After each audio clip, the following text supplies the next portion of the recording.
Brother Rodriguez, going back to something you said and understanding sometimes people hear what they want to hear and not what you mean to say. You mentioned about the tools we have today.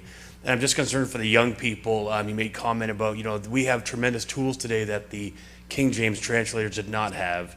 And I'm afraid young people will hear that in this movement today, well, we need a new Bible because we have better tools. Can you just clarify what you meant by that so that people thinking because we have these tools, we can now do a better version than the King James? Just clarify what you meant by that, please. Well, with all the great tools that we have, there is absolutely no need to do anything to try to replace or improve the King James Bible simply because there's nothing in the King James Bible that needs to be improved. Amen.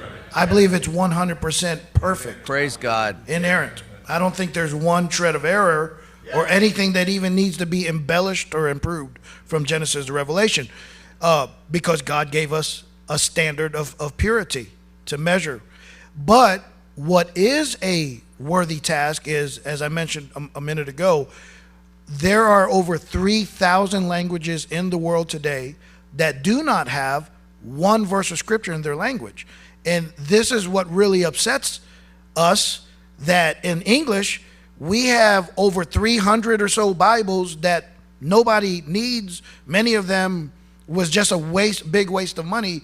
We should be investing all this time and money into helping to get the Word of God into the languages of these 3,000 precious souls out there, people groups that don't even have a bad translation of the Word of God available to them. Why don't we focus our efforts into that? And so that's where I believe we need to focus all the wonderful resources that we have. It is a challenge to put the Word of God into any language, but we have the King James Bible to measure purity by, and we have all these great tools to help us advance the work of getting the Word of God into all these languages.